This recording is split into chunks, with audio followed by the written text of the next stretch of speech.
குறைந்த விலை நிறைந்த தரம் தங்கள் தேவைகள் அனைத்தும் ஒரே இடத்தில் ஜெயச்சந்திரன் டெக்ஸ்டைல்ஸ். கான் ரொம்ப ஒரு நல்ல முக்கியமான ஒரு விருது தான். இந்திய சினிமா அங்கே ஒரு லாஃபிங் ஸ்டாக். அலெஹாந்திரோ இனாரித்தோன்னு ஒரு டைரக்டர், அவரோட அமோரஸ் பெர்ரோஸ்னு ஒரு படம், காதலும் நாய்களும், அதுதான் இங்கே ஆயுத எழுத்தா வந்தது. பாரதி ராஜாவோட பல படங்கள் எனக்கு பிடிக்கும். இப்போ உதாரணமாக எண்ணுயிர் தோழன் தமிழ்நாட்டு அரசியலை அப்படி இது வரைக்கும் யாருமே ஈவன் இலக்கியத்தில் கூட அவளை பதிவு செய்யலை. இப்போ நிறைய சோதனை முயற்சிலாம் பார்த்தீங்கன்னா கலை அப்படின்னு சொல்லிட்டு வர்றதெல்லாம் செக்ஸ் ஓரியன்டாக இருக்குது. ஸ்ரீலங்காவில் வார் நடந்து எவ்வளவு ரத்த களரி, பூமி பூரா பணம். ஒரு படம் ஃபீச்சர் ஃபிலிம் வந்துச்சா? ஒரு படம் உலகத்தில் சொல்கிற மாதிரி ஒரே ஒரு படம் ஃப்ரெஞ்சுக்காரன் எடுக்கிறான். அவமானம் இல்லை? பருத்தி வீரன் வந்துச்சுல்ல, ஒவ்வொருத்தருக்கும் ஒவ்வொரு லைஃப் தான். அமீர் தன்னோட லைஃப்பை, தான் பார்த்த லைஃப்பை பருத்தி வீரனாக எடுத்துட்டாரு. ஒருத்தனுக்கு ஒரு லைஃப் தானே, அதோட முடிச்சு. காமனான ஆட்களுக்கு ஒரு உலக சினிமா இல்லை சர்வதேச சினிமா அப்படின்னா இப்போ ஆஸ்கர் விருது தான் ஒரு மைல்கல்லா இருக்கு.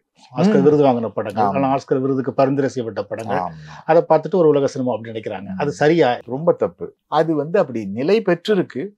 மற்றபடி அதெல்லாம் உலகத்தில் எத்தனையோ ஃபிலிம் ஃபெஸ்டிவல்ஸ் இருக்கு, ஒரு ஃபிலிம் அவார்ட்ஸ் இருக்கு. கான் ரொம்ப ஒரு நல்ல முக்கியமான ஒரு விருது தான். ஆனால் அங்கே இந்திய நடிகர்கள் நடிகைகள்லாம் என்னவா ஆகுதுன்னா, ஷோ பீஸ் மாதிரி அவங்க என்ன ட்ரெஸ் போட்டுட்டு போனாங்க, ஐஸ்வர்யா ராய் போடுற ட்ரெஸ்ஸு தான் அங்கே பேசப்படுது தவிர இந்திய சினிமா இல்லை. இந்திய சினிமா அங்கே ஒரு லாஃபிங் ஸ்டாக். அங்கே இன்னும் ஒரு நகைப்புக்கிடமான ஒரு இடமா தான் போகுது இந்திய சினிமா. ஆனாலும் இங்கே ஹிந்தியில் நல்ல முயற்சியெல்லாம் இருந்தது. அந்த அளவுக்கு கூட தமிழில் இல்லையே அப்படிங்கிறது தான். மிர்ச்சி மசாலான்னு ஒரு படம், ஆல்பர்ட் பின்டோக்கு குஸ்ஸா கியூம் ஆத்தா ஹை, இப்படி நிறைய முயற்சி இருக்கு. அப்புறம் நான் அமிதாப் பச்சன் நடித்த ஒரு அற்புதமான ஒரு படம், அவரோட கெரியர்லேயே அது கெரியர் பெஸ்ட்ன்னு சொல்லுவேன். லாஸ்ட் இயர் ஒரு பெங்காலி டைரக்டர் இயக்குன ஒரு இங்கிலீஷ் படம், அதை ரொம்ப நல்லா பண்ணியிருப்பார். பெஸ்ட், அவரோட பெஸ்ட். அந்த மாதிரி நிறைய முயற்சிகள் இருக்கு. தமிழில் எதுவுமே நடக்கலை. பாலு மகேந்திரன்லாம் இருந்தும் கூட அவரோட தலைமுறைகள் ஒரு நல்ல படம். இதெல்லாம் எதுக்கு சொல்றேன்னா, அந்த உலக சினிமா இலக்கணத்துக்குள்ள வர்ற படங்கள். இந்த பின்னணியில் ஒரு உலக சினிமாவில் கட்டாயம் பார்த்துக்க வேண்டிய படங்கள் அப்படின்னு சில படங்கள் நீங்கள் சஜஸ்ட் பண்ண முடியுமா? ரொம்ப எல்லாருக்கும் தெரிஞ்ச பெயர்கள் கூட சொல்ல முடியும். அலெஹாந்திரோ இனாரித்தோன்னு ஒரு டைரக்டர், அவரோட அமோரஸ் பெர்ரோஸ்னு ஒரு படம், காதலும் நாய்களும், அதுதான் இங்கே ஆயுத எழுத்தா வந்தது. அவரோட இன்னொரு படம், முக்கியமான படம் பாபேல், அது ஒரு இது. அவரோட ரெவனன்ட்டுங்கிற படம் நல்லா இல்லை. இந்த ரெண்டு படமும் ரொம்ப முக்கியமான படம். அப்புறம் படம் பேரை விட டைரக்டர் பேர் ரொம்ப முக்கியம். அவங்களோட எல்லா படத்தையுமே பார்க்கலாம். ஏற்கனவே சொன்ன மாதிரி வெர்னர் ஹெர்சாக், அது ஜெர்மன் டைரக்டர். ரெய்னார்ட் ஹாஃபோட படம் கிடைக்கல, ஆர்கைவ்ஸ்லையும் கிடைக்கல, எங்கேயுமே கிடைக்கல. அது என்ன ஆச்சுன்னே தெரியல. அவரோடது ஒரு 10-20 பேர் இருக்காங்க, ஜெர்மன் விமன் டைரக்டர்ஸ். அவங்களோட படம்லாம் ரொம்ப முக்கியமான இது. அப்புறம் ஒவ்வொருத்தருமே பார்க்க வேண்டிய படம் குரோசவாவோட எல்லா படமும், முக்கியமாக ரஷோமான். அது இதெல்லாம் ஹாலிவுட்டில் கிறிஸ்டோபர் நோலன். சவுத் அமெரிக்காவில் தான் உண்மையில் நிறைய நல்ல டைரக்டர்ஸ் இருக்காங்க. ஏற்கனவே சொன்ன மாதிரி கிளாபர் ரோச்சா. யூரோப்பில் முக்கியமாக பார்க்க வேண்டியது அந்தோனியோனி, ஃபெலினி, பெர்க்மன். அப்புறம் ரஷ்யாவில் டர்காவ்ஸ்கி. இந்தியாவில் சத்யஜித் ராய் அண்ட் ரித்விக் காட்டக். அரவிந்தன் மலையாளத்தில். கன்னடத்தில் கிரீஷ் காசரவள்ளி. ஹிந்தியில் இந்த மிர்ச் மசாலா அண்ட் ஆல்பர்ட் பின்டோக்கோ குஸ்ஸா கியூம் ஆத்தா ஹை, இந்த டைரக்டர். இப்படி தேடி தேடி பார்க்க வேண்டியதான். நிறைய படம் பார்க்கணும். அதே மாதிரி நீங்கள் சில படங்களை திரும்ப திரும்ப பார்ப்பீங்க, உங்களுக்கு ரொம்ப பிடிச்ச படங்கள் இருக்கும். அந்த மாதிரி நீங்கள் திரும்ப திரும்ப பார்க்குற படங்கள் எது? யூரோப்பில் ஹங்கேரி, இஸ்வான் சாபோ சுல்தான் ஃபாப்ரி, அவரும் ஹங்கேரியன். ஜீசஸ் கிரைஸ்ட் ஹாரோஸ்கோப் அப்படின்னு ஒரு படம். காட் வாக்ஸ் பேக்வேர்ட்ஸ் அப்படின்னு ஒரு படம். மெஃபிஸ்டோ அப்படின்னு ஒரு படம். இதெல்லாமே நான் 1970களில் பார்த்தது. இன்னமும் ஞாபகம் இருக்கு. 80களில் பார்த்தது. 80களில் ஏர்லி 80s பார்த்தது காட்சி காட்சியாக ஞாபகம் இருக்கு எனக்கு. அது மாதிரி நீங்கள் பார்க்கும்போது யாருக்கே சொல்லும்போது கூட சொன்னீங்க, தமிழில் வந்து பாலுமேந்திராவோட வீடு உங்களுக்கு ரொம்ப பிடிச்சிருந்தது, தலைமுறைகள் பிடிச்சிருந்தது. தலைமை அது மாதிரி தமிழில் நீங்கள் பார்த்த வரைக்கும் உங்களுக்கு கவர்ந்த படங்கள் இது இருக்கு. சார்பேட்டா பரம்பரை, அப்புறம் வந்து கமல்ஹாசன் வந்து ஒரு சாக்கியார் கூத்து வச்சு ஒரு அந்த மாதிரி ஒரு படம் ஒன்று எடுத்தார். அது கொஞ்சம் ஆட்டோபயோகிராஃபிக்கலாகவும் இருக்கும். அது வந்து எனக்கு ரொம்ப பிடிச்ச படம். ஏன்னா அது ஏன் கதை மாதிரியே இருந்தது. அது அந்த படம் எனக்கு ரொம்ப பிடிக்கும்.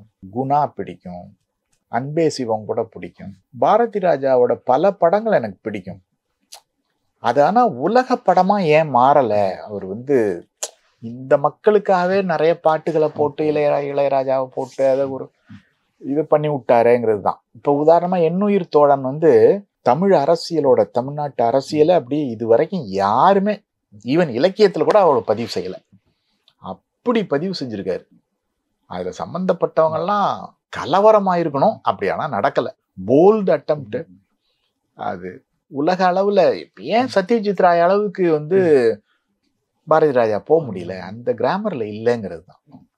நம்ம தான் கொண்டாடுறோம். Great director. பாட்டு ஒரு முக்கியமான பிரச்சனை. ஆமா, தமிழ் சினிமாவில் பாட்டு ஒரு முக்கியமான பிரச்சனை. அப்புறம் ஆத்தென்டிசிட்டி, அதுதான் ரொம்ப முக்கியமா பாக்குறாங்க. நம்பகத்தன்மை, அது ரொம்ப நம்புற மாதிரி இருக்கணும். இப்போ நீங்க ஜக்கியை பார்த்தீங்கன்னா நான் சொல்றதெல்லாம் உங்களுக்கு விளங்கும். அப்படியே நடக்கும், அது நடக்கிறது இந்த மாதிரி இருக்கும். அந்த பயிலரங்கு வந்து இப்போ உதாரணமா நீங்க திருவண்ணாமலையில் நடத்துறீங்க, வந்து அது சென்னையில ஏன் நடத்தல? சென்னையில் நடத்தினா இன்னும் அதுக்கு நிறைய பேர் பார்க்கறதுக்கான வாய்ப்புகள் இருக்கும்.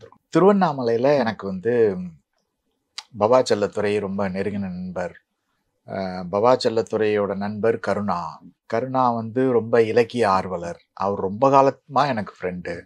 அந்த அரங்கம் கட்டும் போதே, அந்த அது உள்ள ஆடிட்டோரியம் மாதிரி இருக்கும், அது கட்டும் போதே உங்களை வச்சு இங்கே ஒரு நிகழ்ச்சி பண்ணணும்னு ஒரு 10 வருஷத்துக்கு முன்னாடி சொன்னார். அவரோட எஸ்கேபி என்ஜினியரிங் காலேஜ் இருக்கு, அது இவங்க எல்லாமே நமக்கு ஃபேமிலி மாதிரி. ஸோ அவங்ககிட்ட கேட்ட உடனே வந்து நீங்க பண்ணாமே அப்படின்ட்டாங்க. இங்கே வந்து நாங்கள் ஒவ்வொரு இடமா தேடணும், அதுக்கு பணம் கொடுக்கணும். இதுக்கு நாங்கள் கட்டணமே 2000 ரூபா தான் வச்சுருக்கோம். 5000, 6000, 7000லாம் வைக்கல, மற்றவங்க வைக்கிற மாதிரி 2000 தான் வச்சுருக்குறோம்.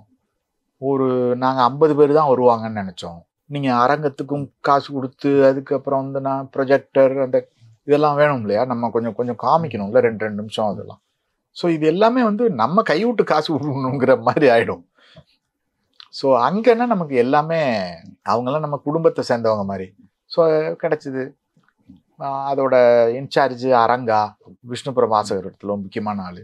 ஸோ எல்லாம் நண்பர்களாக இருந்தாங்களா, சரி கையில் இதை வச்சுக்கிட்டு நம்ம ஏன் இதை தேடணுன்ட்டு. இன்னும் நீங்கள் சொல்கிற மாதிரி உண்மைதான், மெட்ராஸில் வச்சுருந்தா இன்னும் கொஞ்சம் அதிகமான மக்கள் வந்திருப்பாங்க. அதனால் நாங்கள் என்ன பண்ணோன்னா, நன்கொடை 2000 ரூபா, பணம் இருக்கிறவங்க 10,000 ரூபா கூட கொடுக்கலாம்.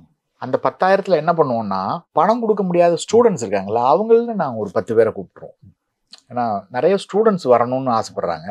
நாங்கள் என்ன பண்ணோம், ஸ்டூடெண்ட்ஸுக்கு 1000 ரூபா வச்சோம். அந்த 1000 கூட கொடுக்க முடியல, ஒரு 20 ஸ்டூடெண்ட்ஸ் இருக்காங்க.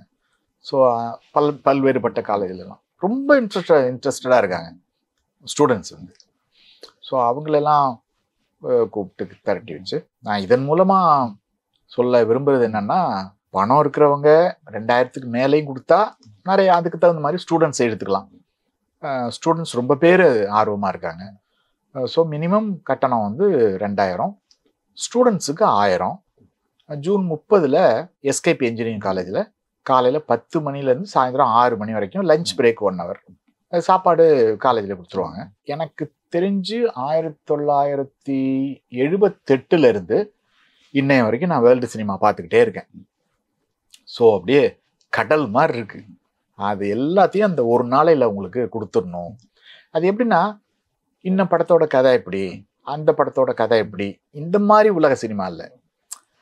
அந்த அந்த ஆர்ட் என்ன, உலக சினிமாங்கிற ஒரு அது அது என்ன அப்படிங்கிறது தான். அதோட வரையறை என்ன, அதோட இலக்கணம் என்ன, வெறும் இலக்கணம் மட்டும் போதாது, அதோட ஆர்ட் என்ன, அதை எப்படி உருவாக்குறது. எனக்கு இந்த ஒரு 150 பேர் பார்ப்பாங்கன்னு நினைக்கிறேன். அந்த 150 பேர்ல ஒரு 5 வருஷத்துக்குள்ள ஒரே ஒருத்தர் இந்த மாதிரி ஒரு படத்தை எடுத்து கொடுத்துட்டாங்கன்னா வேர்ல்டு சினிமா அதை மூவிக்காரனே வாங்குறான் அப்படின்னா அது போறேன்னு அதுதான். இப்ப நிறைய சோதனை முயற்சி எல்லாம் பாத்தீங்கன்னா கலை அப்படின்னு சொல்லிட்டு வர்றதெல்லாம் செக்ஸ் ஓரியன்டா இருக்கு. நீங்க கேசலின் ரெயின்போ பத்தி சொன்னேன்ல, செக்ஸே கிடையாது. Feel good film, road trip தான், பியூட்டிஃபுல்லா எடுத்திருக்கோம். இத்தனைக்கும் +2 முடிச்ச 5 பசங்க, 3 பையனுங்க 2 பொண்ணுங்க யூஎஸ்ல இருந்து. ஸோ இப்படிப்பட்ட படங்களும் எடுக்கலாம். அதுக்காக ரொம்ப சீரியஸ் சப்ஜெக்ட், செக்ஷுவல் ஸ்டார்வேஷன், அது இதுன்னு அது பண்ணி கூட வேண்டாம். சாதாரணமா ஒன்றும் இல்லைங்க. நம்ம மெரினா பீச்சில் வந்து ஒரு பெரிய மக்கள் போராட்டம் நடந்துச்சுல்ல, அதை மட்டும் அந்த 4-5 நாள் எடுத்திருந்தாங்க. பேட்டி எடுத்து அங்கே உள்ளவங்ககிட்டலாம் கேட்டு ஒரு 2.5 மணி நேரம் ஆவண படமாக எடுத்திருந்தாங்கன்னா இன்னைக்கு வேர்ல்டில் அவர் தான் காட் மாதிரி, ஆவணப்படத்தோட கடவுள் மாதிரி கொண்டாடிருப்பாங்க. ஏன்னா அது மாதிரி ரொம்ப ரேரஸ்ட் ஆஃப் ரேர் மக்கள் புரட்சி யாருமே பண்ணலையா? இவ்வளவு பேரு கோடிக்கணக்கா கேமரா வச்சுட்டு இருக்காங்க, கேமராவில் அசத்துறாங்க, கேமராவே கவிதை எழுதுது, பெரிய பெரிய விக்ரம் மாதிரி படம்லாம் எடுக்கிறாங்க. ஆஃப்டர் ஆல் அங்கே நடந்த மக்கள் போராட்டத்தை ஒரு 3 நாள் வந்து எடுத்து அவங்ககிட்டலாம் பேசி அதை ஒரு டாக்குமெண்ட்ரி ஆக்கி உலகத்துக்கு கொண்டு போறதுக்கு யாருக்குமே தோணலையே. அதை சரி பண்றதுக்கு தான் நான் இந்த ஒர்க் ஷாப்.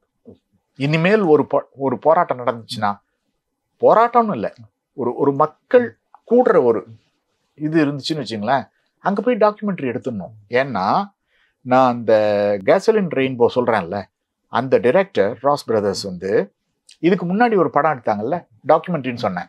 அது எங்க தெரியுமா? சொன்னா நம்ப மாட்டீங்க. யூஎஸ்ல ஒரு பாரை மூட போறான், அறிவிச்சிட்டான். ஒரு ஃபேமஸ் பார். அந்த பார்ல மூடுறதுக்கு முத நாள் போய் உட்காந்து அங்க குடிகாரன்லாம் இருக்காங்கல்ல, அவங்ககிட்டலாம் பேசி ஒரு டாக்குமெண்ட்ரி பண்ணியிருக்காங்க. அதுல ஒரே ஒருத்தர் தான் ஆக்டர், மற்றவங்க எல்லாம் ரியல் கேரக்டர்ஸ். அங்க வந்தவங்கலாம் அவங்கள்ட்ட கதையெல்லாம் கேட்டு ஒரு டாக்குமெண்ட்ரி ஃபீச்சர் ஃபில்ம் மாதிரி இருக்கும். ஸோ இப்படிலாம் இருக்கு. டாக்குமெண்ட்ரி என்ன வேணா பண்ணலாம், புரட்சி பண்ணலாம். ஒன்றும் இல்லை, இங்கே உள்ள டாஸ்மாக்ல போய் என்னென்ன அட்டூழியம் நடக்குது, என்னென்ன மாதிரிலாம் மக்கள் இருக்காங்க அப்படிங்கிறது அவங்க பேசுறது கொள்றதெல்லாம் எடுத்தீங்கனாலே ஒரு அற்புதமான டாக்குமெண்ட்ரி ஆகும். எல்லாமே கதை தான். ஆயிரக்கணக்கான கதைகள் வந்து நமக்கு முன்னாடியே நடந்துகிட்டே இருக்கு. அதை ஏன் கேப்சர் பண்ணல? ஒன்றும் இல்லைங்க, எல்லாருக்கும் தெரிஞ்ச ஒரு உதாரணத்தை சொல்றேன். ஸ்ரீலங்கால வார் நடந்து எவ்வளவு ரத்த களரி, பூமி பூரா பணம். ஒரு படம் ஃபீச்சர் ஃபில்ம் வந்துச்சா? ஒரு படம் உலகத்துல சொல்ற மாதிரி ஒரே ஒரு படம் பிரெஞ்சுக்காரன் எடுக்கிறான். அவமானம் இல்ல? எவ்வளவு பெரிய அவமானம் பிரெஞ்சுக்காரன். ஏன்னா அவனுக்கு தான் அந்த கிராமர் தெரியுது, நம்ம ஆளுகளுக்கு தெரியல. நம்மகிட்ட வந்தது ஃபேக்கு. இங்க ஸ்ரீலங்கன் பிரச்சனையை பத்தி எடுக்கப்பட்ட படம் வந்து ஃபேக் படம். எனக்கு இனிமே யாரு தயவும் தேவையில்லை. நான் 70 வயசாயிடுச்சு. இனிமே நான் யாருக்காகவும் பயப்பட வேண்டியதில்லை. உண்மையை மட்டும்தான் பேசுவேன். அதனால சில நட்புகள் விலகினாலும் எனக்கு கவலை இல்லை. இனிமே நான் உண்மையை பேசிதான் ஆகணும். ஏன் ஒரு படம் எடுக்க முடியல? ஏன்னா நமக்கு அந்த கிராமர் தெரியல, அந்த ஆர்ட் இல்லை. அதுதான் நம்ம சப்ஜெக்ட். இப்போ நீங்கள் இந்த அனௌன்ஸ் பண்ண பிறகு இது சம்மந்தமாக சமூக வலைதளங்களில் சிலர் விமர்சித்தும் எழுதியிருக்காங்க. அதில் குறிப்பாக என்ன சொல்கிறாங்க அப்படின்னா, இன்னைக்கு வந்து ஓடிடி இணையதளங்கள் இருக்குது, எல்லா வேர்ல்டு சினிமாவும் நம்ம பார்க்க முடியும், பார்த்து அது மூலமாக கற்றுக்கவும் செய்கிறாங்க. ஆமாம். அப்படி இருக்கிற இடத்துல ஏன் ஒருத்தர் சார்னி வேதாவோட ஃபங்க்ஷனுக்கு போகணும், அதில் அவங்க என்ன கற்றுக்க முடியும் கேட்குறாங்க. அதுதான் இப்போ இங்கே இருக்கிற சினிமா, தமிழ் சினிமா உலகத்தில் இருக்கிற கலைஞர்கள்லாம் வேர்ல்டு சினிமா பார்க்காதவங்களா என்ன?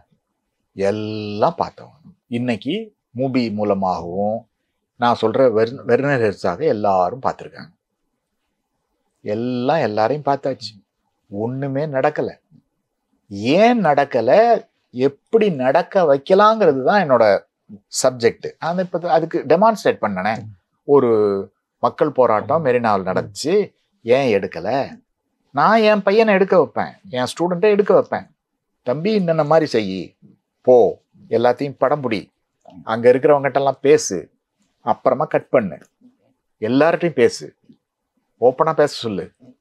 ஒன்றும் இல்லை, தமிழுக்காக போராடுறீங்கல்ல, உங்களுக்கு தமிழ் எழுத தெரியுமான்னு கேளு. அது அந்த போராட்டத்துக்குள்ளேயே இருக்கிற முரண்பாடு. தமிழ் எழுத தெரியாதவன் அங்கே போலீஸ் வந்தாலும் பரவாயில்லன்னு நிற்கிறான். அது ஒரு ஒரு ஐரணி. அதையும் கேளு, எல்லாத்தையும் கேட்டு எழுது, இது எல்லாத்தையும் படம் எடு அப்படின்னு சொல்லுவேன். ஒன்றும் இல்லைங்க, நீங்கள் வந்து டேட்டாவா எல்லாத்தையும் பார்க்கலாம். அலெஹாண்ட்ரோ ஹொடரோவ்ஸ்கி அவரை பார்க்குறவங்களும் இருக்காங்க, பார்த்தவங்களும் இருக்காங்க இங்கே. ஆனால் டேட்டா, எல்லாமே டேட்டா. இன்னைக்கு எல்லாருமே பார்க்குறாங்க ஓடிடியில். ஆனால் ஏன் வந்து ஜக்கி மாதிரி ஒரு படம் பஞ்சாப் மாதிரியான ஒரு இடத்துல இருந்து தமாஷ் படம் எடுத்துட்டு இருக்கிற இடம் அது எப்படி வருதுன்னு ஏன் யாருமே யோசிக்கலை? அதுதான் என்னோட கேள்வி.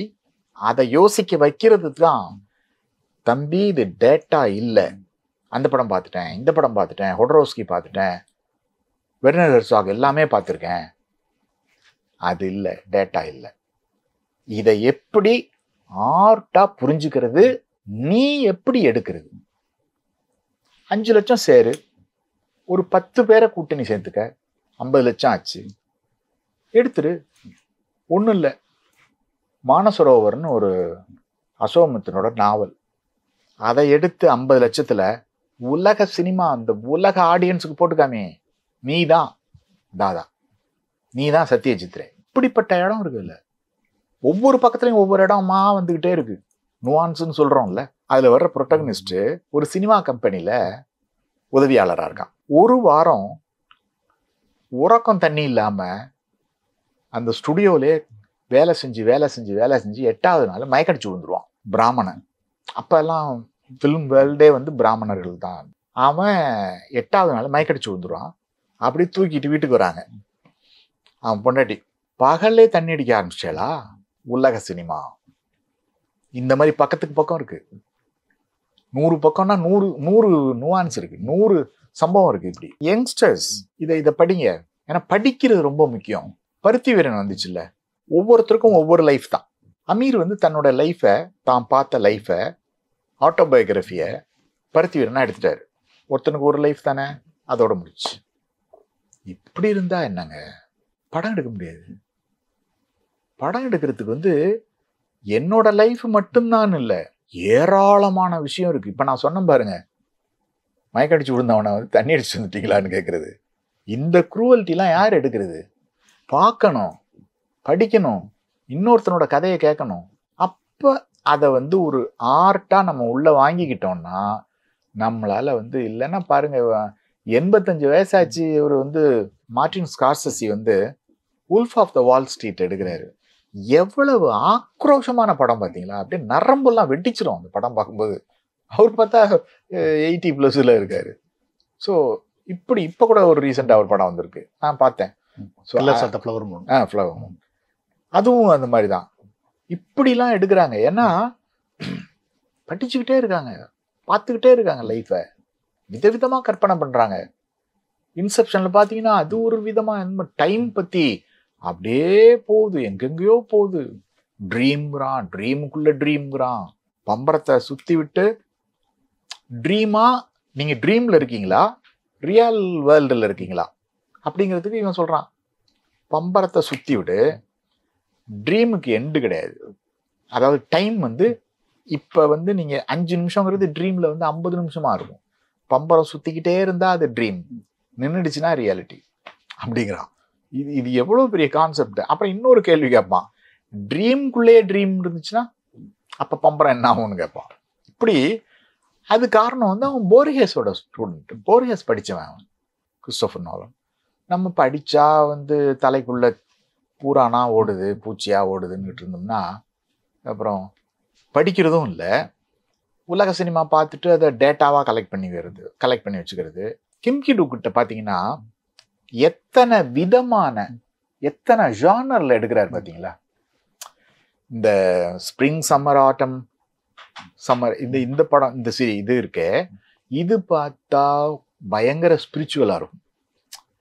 இன்னொரு படத்தை பார்த்தா ஒரே ரத்தமாக ஓடிக்கிட்டு இருக்கும். பல ஜானரில். இப்போதான் ஓடிடியில் எல்லா படமும் கிடைக்குது. இந்த பயிலரங்குக்கு ஏன் போகணும்? ரொம்ப சிம்பிளான பதில் தான். இது வரைக்கும் உங்களுக்கு டேட்டாவாக கிடைச்சிருக்கு, இப்போ ஆர்ட்டா கிடைக்கும். என்ன அதனால லாபம்னா நீங்க அந்த படத்தை உருவாக்குவீங்க.